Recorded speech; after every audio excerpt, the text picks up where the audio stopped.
Tendance du jour. Une vidéo qui explose les views. Donuts at viralité.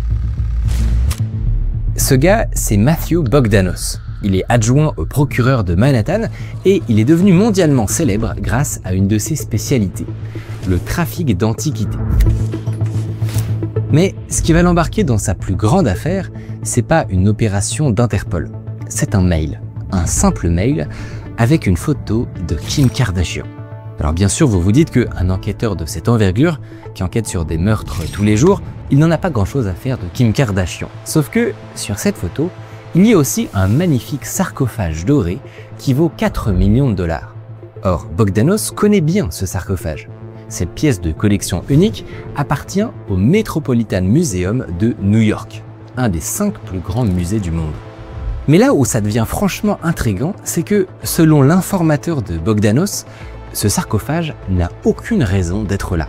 Ce serait une antiquité volée.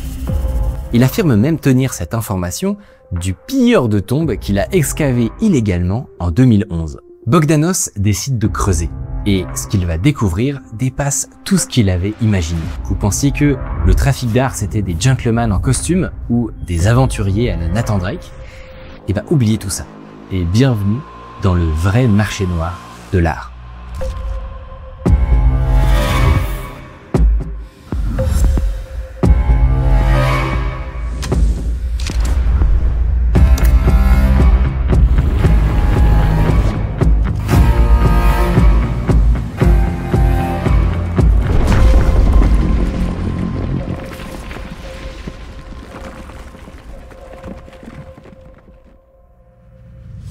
À Amicorp, pour créer des documentaires comme celui-ci, on aime bien développer nos propres automatisations. Et pour ça, notre solution préférée, c'est N8N.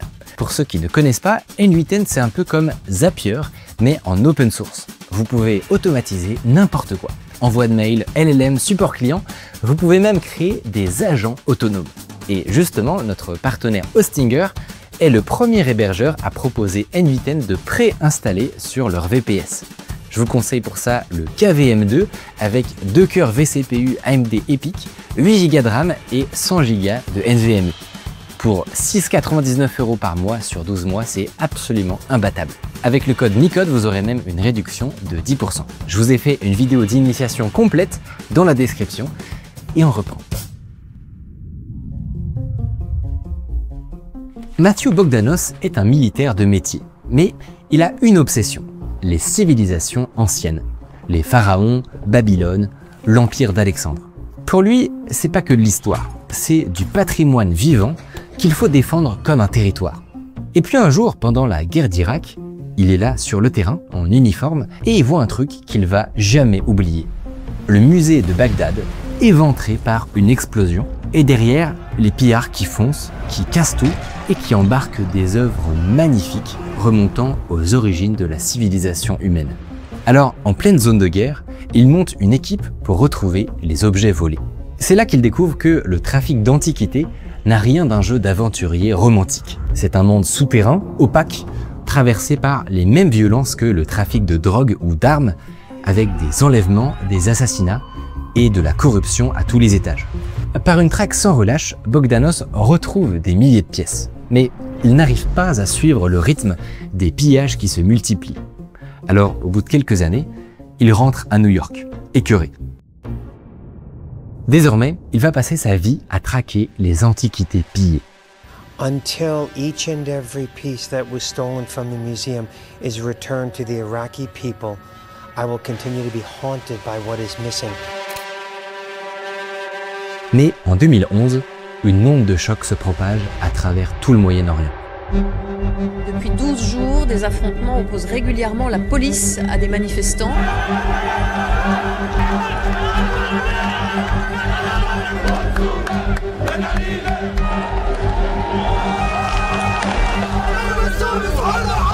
Après le printemps arabe, tout bascule.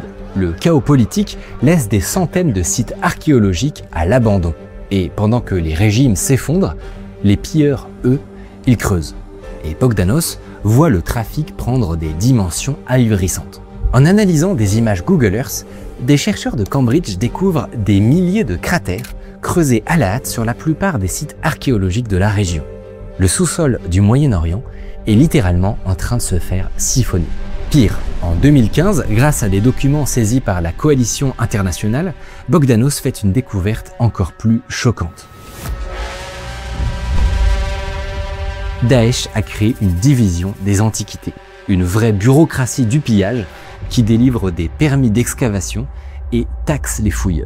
Près de 20% des revenus des terroristes venaient du trafic d'art. ISIS has raised tens of millions of dollars in antiquities trafficking. We should understand that that was from Syria alone. Ce que tout le monde se demande alors, c'est comment ça se fait que ça rapporte autant. Lors d'une enquête, Bogdanos a découvert dans des mails qu'il a saisis des milliers de photos d'antiquités pillées pendant la révolution égyptienne de 2011. Où sont-elles parties? Eh bien, justement, on n'en sait rien. Les policiers du monde mettent en commun leurs informations, des chercheurs mènent des opérations d'OSINT en ligne, des analystes étudient les transactions du marché de l'art, des journalistes vont même enquêter sur le terrain, mais personne n'arrive à comprendre la manière dont sont écoulés les trésors pillés. Tout ce qu'on sait, c'est qu'à la fin, ces pièces finissent dans les musées, les maisons de vente, les collections privées, et que parfois, l'argent public des institutions culturelles tombe directement dans les poches de groupes terroristes. Bogdanos décide donc qu'il prendra le problème par ce bout-là. À New York, il rassemble une équipe de 18 personnes, archéologues, agents fédéraux, détectives, avec une mission, traquer et retrouver les objets pillés. Pourtant, 6 ans après le printemps arabe, ils n'ont toujours aucune piste sérieuse, jusqu'à ce qu'intervienne Kim Kardashian. Si vous êtes comme moi, vous n'arrivez jamais à vous souvenir pourquoi Kim Kardashian est célèbre. Mais vous savez que ça n'est pas pour ses talents de détective spécialisée. Alors qu'est-ce qui s'est passé? Eh bien, le Metropolitan Museum de New York, le Met pour les intimes, organise chaque année un gala auquel il invite les célébrités les plus en vue du moment. Parmi elles, Kim Kardashian. Avec son costume doré, elle choisit naturellement de poser à côté du sarcophage qui est crânement exposé dans une des salles. C'est le sarcophage de Nedjemank, le grand prêtre du dieu Erishef. Ce sarcophage, c'est la fierté du Met. Cette année-là, il y a même une grande exposition avec des affiches dans tout New York. Nedjemank dans son cercueil doré. Sauf que une photo de Kim Kardashian, ça a une force de frappe à peu près 1000 fois supérieure à celle du Met. Alors que les affiches de l'exposition étaient vues par tout New York, la photo de Kim fait instantanément le tour du monde. Et parmi tous les fans de Kim qui vont voir la photo à travers le monde, il y en a un qui va reconnaître le sarcophage. Et pas pour n'importe quelle raison. Il reconnaît le sarcophage parce qu'il a participé à l'excaver illégalement. On lui avait même promis une part de la vente. Sauf que, depuis des années, à chaque fois qu'il réclamait sa part, on lui expliquait que le sarcophage n'était pas encore vendu. Furieux, il va se plaindre à un marchand libanais qui était au courant de l'affaire. Et devinez quoi? Ce marchand libanais, il se trouve qu'il connaît très bien un certain magistrat new-yorkais, Matthew Bogdanos. Sans le savoir, la star de télé-réalité vient d'allumer la mèche d'un scandale international. Pour Bogdanos, l'histoire de son informateur est complètement invraisemblable. Le marché des antiquités est tellement contrôlé que ça paraît impossible qu'un sarcophage volé se retrouve dans le plus prestigieux musée de New York. Il faut savoir que depuis 1983, une loi égyptienne interdit l'export d'antiquités du sol égyptien. C'est-à-dire que, quel que soit le mode de transport, toutes les valises et les colis qui quittent le territoire égyptien sont inspectés minutieusement par les services des douanes. Mais ça n'est pas tout. L'Égypte a signé des accords bilatéraux avec de nombreux pays, dont les États-Unis, pour faire appliquer cette loi à l'étranger. Donc tous les colis suspects venant d'Égypte sont aussi filtrés à l'atterrissage. À la limite, on peut imaginer qu'une amulette puisse passer entre les mailles, mais pas un sarcophage de 2 mètres de haut. Ça, c'est au niveau des douanes. Mais il y a une autre couche de contrôle. À chaque fois qu'un objet d'art est vendu, tout doit être justifié et documenté par le vendeur. la provenance, la légalité de son exportation et de son importation. Et en particulier, aux États-Unis, les acheteurs ont une grosse pression pour faire toutes ces vérifications. Parce que si la police décide que la provenance de l'objet n'est pas suffisamment justifiée, elle peut saisir l'objet sans compensation pour le propriétaire, même si lui l'a acquis de bonne foi. Donc, vous imaginez bien que pour un sarcophage à 4 millions de dollars, à chaque maison de vente, il y a eu des experts qui ont intégralement vérifié tout le dossier pour s'assurer qu'il n'y avait pas le moindre petit chaînon manquant ou flou. Le Met, bien sûr, a aussi mis le paquet de son côté, au point que l'acquisition de cette pièce leur a pris 2 ans. Ça paraît donc impossible que les soupçons sur le sarcophage du Met soient sérieux. Ça paraît impossible, mais quand même, si c'est vraiment un objet volé, pour Bogdanos, ce serait complètement fou. Peut-être la chance de sa vie. Par acquis de conscience, il demande à son informateur de lui donner des éléments à l'appui de ce qu'il avance. Ce dernier lui répond que le sarcophage a été excavé illégalement pendant la Révolution de 2011. Et pour preuve, il joint une photo du pilleur au moment de l'excavation. Un sarcophage volé d'une valeur de 4 millions de dollars semble donc bien avoir trouvé sa place dans le plus prestigieux musée d'Amérique. Mais comment c'est possible? Bogdanos se dit que seul un réseau criminel ultra puissant a pu faire un coup pareil. Et il a une occasion unique de le démasquer. Le problème, c'est que pour l'instant, les informations qu'il a tiennent sur un timbre-poste. Pour en savoir plus, il faudra déjà trouver l'origine du sarcophage. Comment a-t-il été acquis par le Met? D'où vient-il? Quand est-il sorti d'Égypte? Toutes ces informations sont détenues par le Met, et Bogdanos sait que le Met n'aime pas quand il met le nez dans leurs affaires. Donc Bogdanos, il n'y va pas par 4 chemins, il leur envoie une réquisition judiciaire, où il leur somme de lui envoyer tous les documents liés à l'acquisition du sarcophage. Chez le Met, ils jouent les gens outrés, mais ils obtempèrent. Ils se pensent au-dessus de tout soupçon, parce qu'ils sont sûrs que le sarcophage n'est pas une pièce volée, et qu'ils en ont la preuve. Ils avaient pris 2 ans pour tout vérifier, et tout était parfaitement en règle. Et de fait, quand Bogdanos regarde, tout a l'air en ordre. Pire que ça, la documentation contredit complètement le scénario de son informateur. Voilà ce qui est dit. Le sarcophage a d'abord appartenu à un collectionneur kérote du nom de Habib Tawadros. Avec l'autorisation du gouvernement égyptien, il a été exporté d'Égypte en 1971 pour l'Allemagne. Après être resté 40 ans dans une collection allemande, il a été obtenu par la galerie Dionysos et enfin par le Met, via la maison de vente Pierre Berger. Tout est parfaitement justifié par les documents.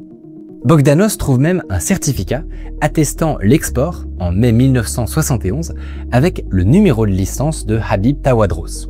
Alors comment le sarcophage de Nedjemank a pu être photographié en Égypte en 2011 s'il a quitté le pays 40 ans plus tôt? La première explication possible, c'est que le sarcophage qui se trouve au Met soit en fait un faux. Ce qu'il faut savoir, c'est qu'au début des années 2010, les cas de faux artefacts en provenance du Moyen-Orient se sont multipliés. Sur eBay par exemple, il y a tellement de faux, ils sont tellement difficiles à distinguer des vrais, que même les trafiquants d'antiquités volées se sont détournés du site pour vendre sur d'autres plateformes. Mais là, vous vous dites peut-être, ce serait pas bizarre, une copie qui existait 40 ans avant qu'on ait déterré un original? Eh bien en fait non. Il faut savoir que justement, pour bien montrer qu'ils ne vendaient pas des faux, il y a une habitude répandue chez les pilleurs qui est d'enterrer ce qu'ils ont volé pour se photographier en train de déterrer. Si le sarcophage du Met est faux, ça termine les espoirs de Bogdanos. Il perd à tout jamais la piste de ses trafiquants. Mais le Met aussi a peur que ce soit un faux. Alors les experts du musée examinent le sarcophage. Ils vérifient tout, chaque recoin. Et ce qu'ils découvrent à l'intérieur, c'est que le coffrage n'était pas totalement vide. Sur la paroi, il y avait un doigt momifié. Ce doigt n'avait rien à faire là. Il aurait dû reposer dans un tombeau au fin fond de l'Égypte, et il est là, en plein New York. Les experts analysent méticuleusement leur découverte. Ils reconnaissent un doigt momifié à l'égyptienne, très certainement celui de Nedjemank. Donc le sarcophage est absolument authentique, et le Met se croit parfaitement hors de cause. Mais pour Bogdanos, ce doigt ne veut dire qu'une chose. Le sarcophage du Met est bien le même que celui qui a été pillé en Égypte en 2011. Alors, comment ça se fait que les documents disent le contraire? La documentation est pourtant formelle. Sur le certificat d'export, il y a même le tampon de la République arabe d'Égypte, nom officiel de l'Égypte depuis 1971. Et là, Bogdanos, il va découvrir une incohérence. Par acquis de conscience, il vérifie la date. L'Égypte porte le nom de République arabe d'Égypte depuis le mois de septembre 1971. Sauf que le document est daté de mai. Cette fois, ça change tout. Le Met est forcé d'admettre son erreur, il met brutalement fin à l'exposition et le sarcophage est rendu à l'Égypte. Mais plus encore, Bogdanos sait maintenant que des criminels fabriquent des faux certificats d'export pour vendre des trésors volés aux grands musées occidentaux. Mais pour l'instant, ça suscite plus de questions que de réponses. Combien d'autres pièces de ce type sont sous ses yeux sans qu'il le sache? Est-ce que nos musées recèlent, sans le savoir, des centaines d'œuvres d'art volées? Qui sont ces réseaux qui, derrière ce trafic, s'enrichissent avec des œuvres vendues à 4 millions de dollars?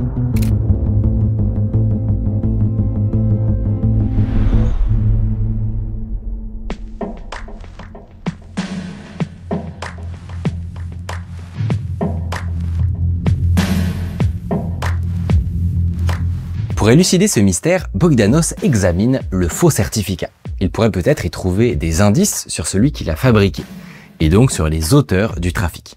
La première chose qu'il regarde, c'est la licence d'export. Il faut savoir que avant 1979, n'importe qui ne pouvait pas exporter des œuvres antiques. Il fallait obtenir une licence personnelle auprès du musée égyptien du Caire. Et ici, la licence est au nom d'un certain Habib Tawadros. Bogdanos découvre que son nom apparaît sur le site d'une galerie française, la galerie Cybèle. Il y est indiqué dans la provenance d'une magnifique stèle égyptienne. C'est la pierre tombale d'un grand prêtre du culte d'Hathor, et elle va être exposée dans une foire à New York. Mais, par hasard, est-ce que cette stèle n'aurait pas aussi été volée? Bogdanos poursuit ses recherches et découvre que la stèle a précédemment appartenu à la galerie Dionysos de Hambourg, qu'il a vendue à la galerie Cybèle via la maison Pierre Berger. Galerie Dionysos, maison Pierre Berger, exactement comme le sarcophage de Nedjemank.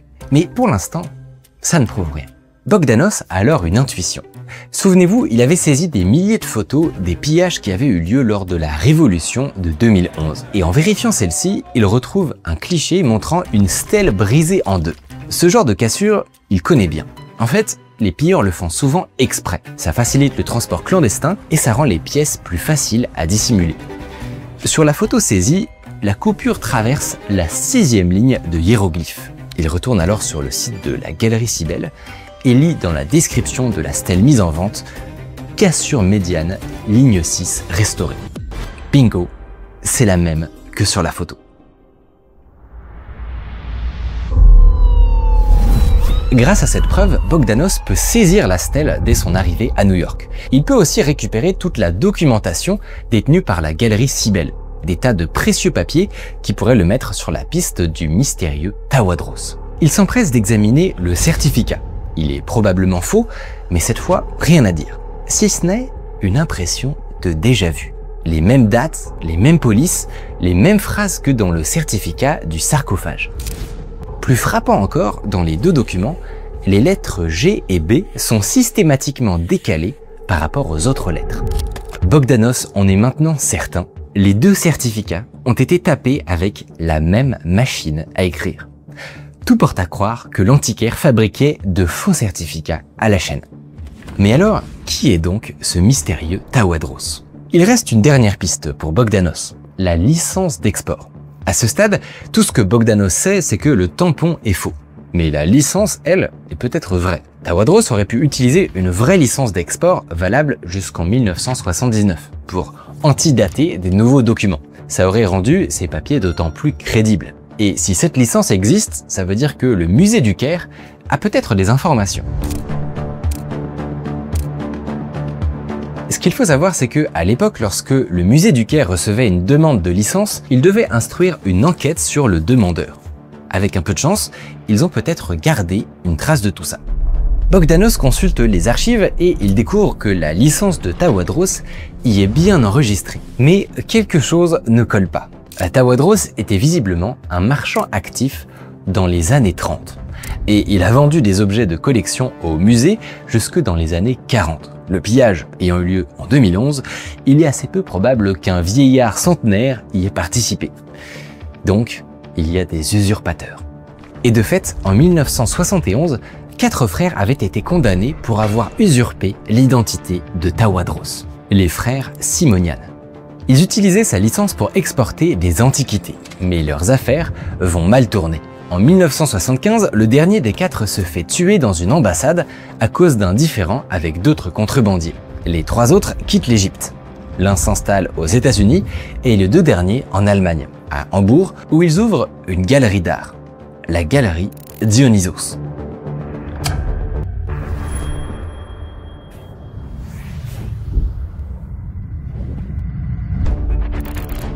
Maintenant, Bogdanos sait que derrière tout ça, il y a un nom, celui de Serop Simonian, le directeur de la galerie. Et si c'était lui? Et si Simonian était à l'origine de ce trafic?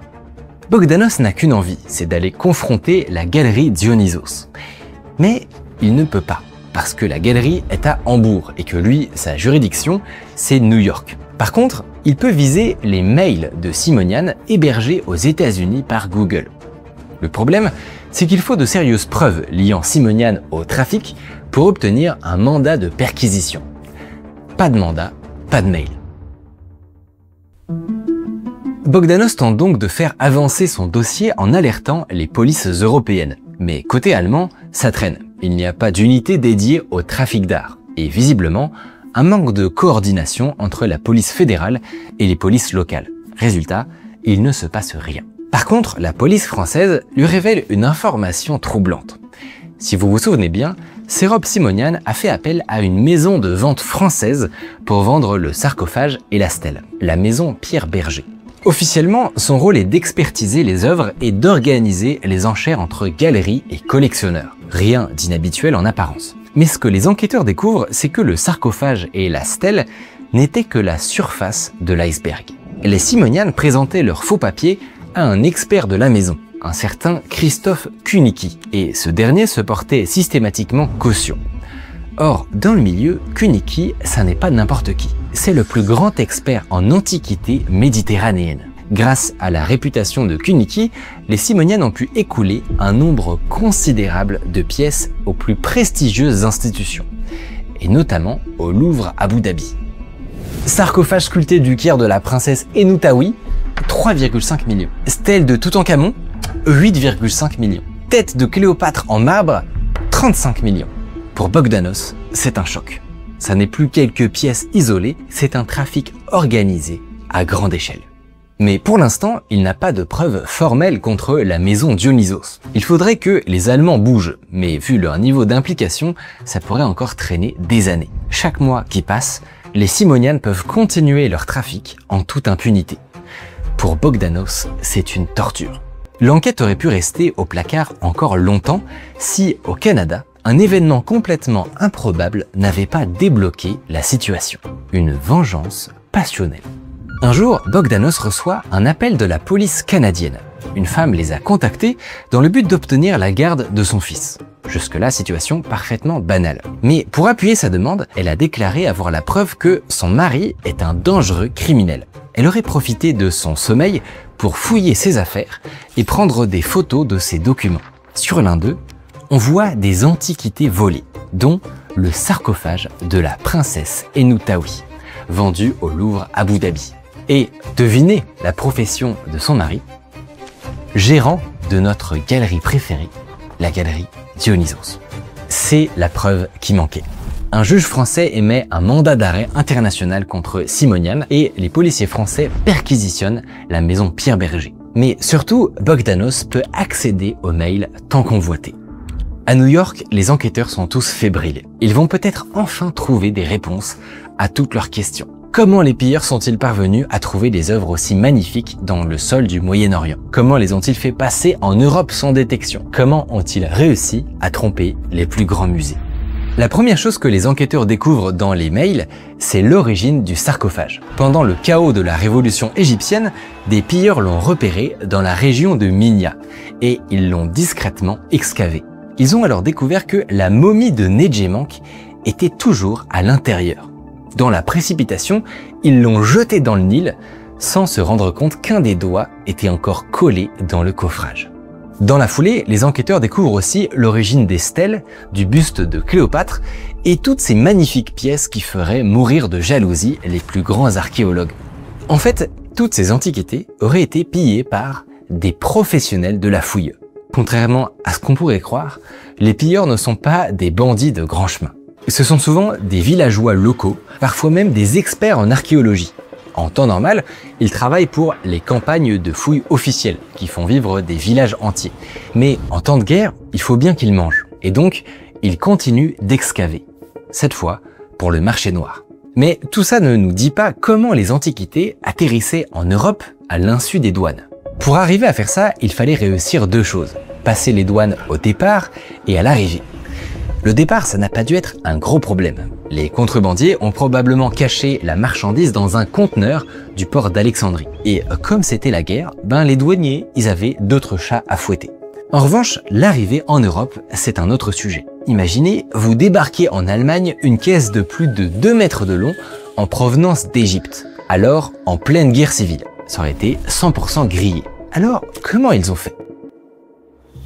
Avec cet échange de mails, les enquêteurs ont enfin la clé du mystère. D'abord, ils ont fait des faux certificats d'export décrivant la pièce comme une antiquité gréco-romaine pour éviter tout soupçon. Ensuite, ils ne l'ont pas envoyé directement en Europe. Ils l'ont d'abord fait transiter par un pays qui ne contrôle quasiment rien.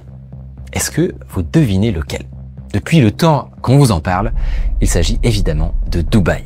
Depuis là-bas, ils l'ont envoyé en Allemagne et ça a marché. En fait, les antiquités gréco-romaines, il y en a plein sans valeur. Et ça peut provenir de n'importe quel pays du contour méditerranéen. Là, ça venait de Dubaï où se vendent beaucoup de ce genre d'antiquités. Et les papiers étaient nickel. Le sarcophage lui-même était tellement sale qu'il en était méconnaissable. Et la douane allemande n'est pas allée vérifier plus loin. Les Simonian avaient trouvé la faille. Ils pouvaient maintenant répéter le processus à l'infini. Stèles, sarcophages, statues, tout a été envoyé dans des trous noirs comme Dubaï, Singapour ou encore Bangkok. Parfois, pour être sûr de ne pas susciter de soupçons, ils attendaient pendant plusieurs années avant de les renvoyer en Europe. Ils les gardaient cachés dans un port franc.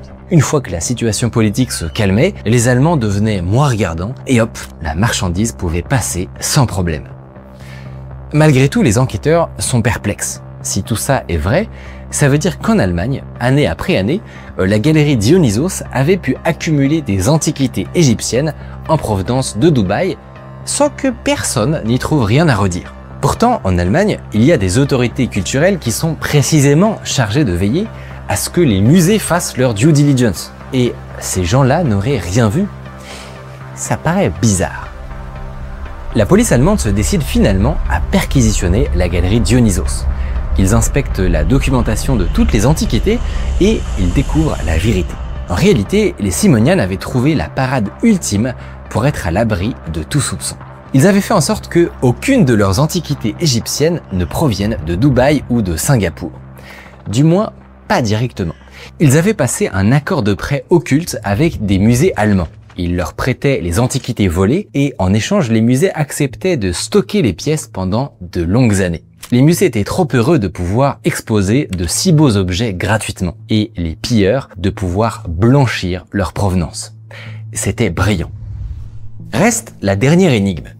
Une galerie qui vend tout à coup plein de magnifiques antiquités égyptiennes inconnues jusqu'alors, ça aurait forcément dû éveiller les soupçons chez les experts des maisons de vente, à commencer par l'illustre Kunicki de la maison Pierre Berger.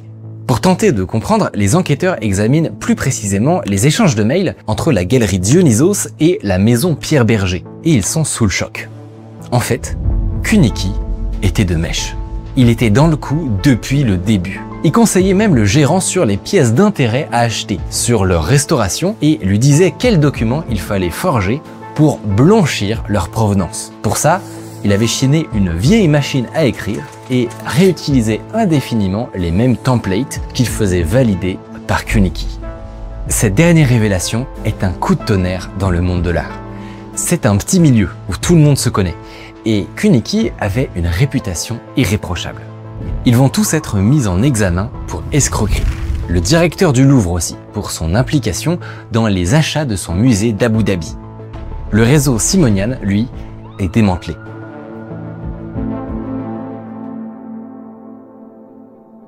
Alors, est-ce que tous les responsables ont été punis? Quand Bogdanos a saisi les mails de Kunicki, il est tombé sur des échanges directs avec le conservateur des arts égyptiens du Metropolitan Museum de New York.